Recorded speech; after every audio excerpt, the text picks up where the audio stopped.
Hey, I'm Dr. Brian McKay, and I want to talk to you today about Trigenics. It's a fascinating way to treat soft tissue injuries that are most commonly associated with back pain. So why don't we get right down to it? Patient's lying down. First thing we do is bring the legs up, and we check to see how the piriformis is. So we're going to move the legs apart, and you're at a pretty good angle here, so we don't really see much here.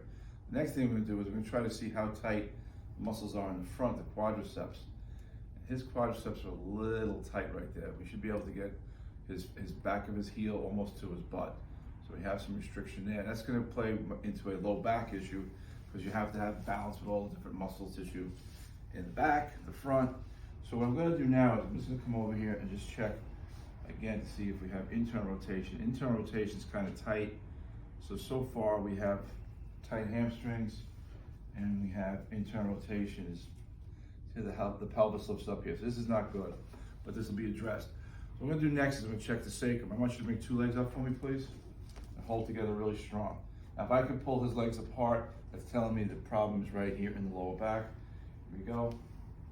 So you see, not good. So he's gonna bring his knees together and his ankles apart. Let it go. And the sacrum is a big player with lower back pain. Most people who have a bad back, they get an MRI. You see herniations up here, but really a lot of it's coming from the sacrum. So what I have to do is, with the legs open and apart, it moves the bones out of place. All you have to do is gently tap this into place and push down. And that's about as much force as you need. And we'll see a difference in strength momentarily. Okay, pull your ankles together really strong. And now we have that strength. I know that's back in place. And you can see it was a very comfortable treatment. I'm gonna bring this leg up and I'm gonna check to see if the pelvis is out on this side. It's not. Over here, when I push up here, it's strong. When I push here, it's weak. Now I haven't even gotten to the lumbar yet, we're still on the pelvis. So now we're gonna fix that. So can you turn and face me on this side?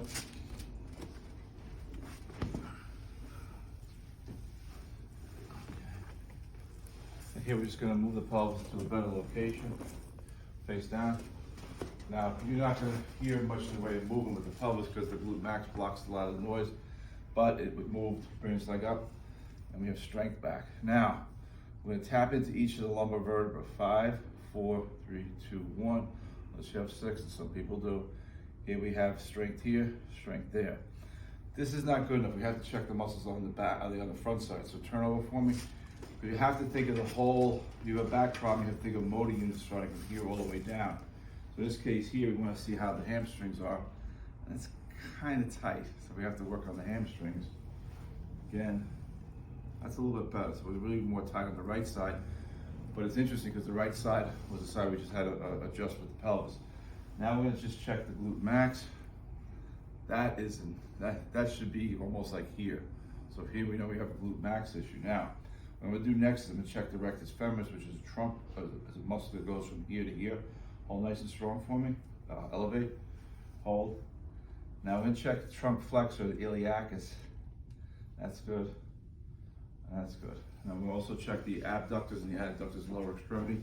Pull your ankles together really strong and push your legs out real strong. So what you see here is just an idea of how much more in depth it is to find what's going on with a low back problem. If you have any questions, give us a call, 203-656-3638. Thanks.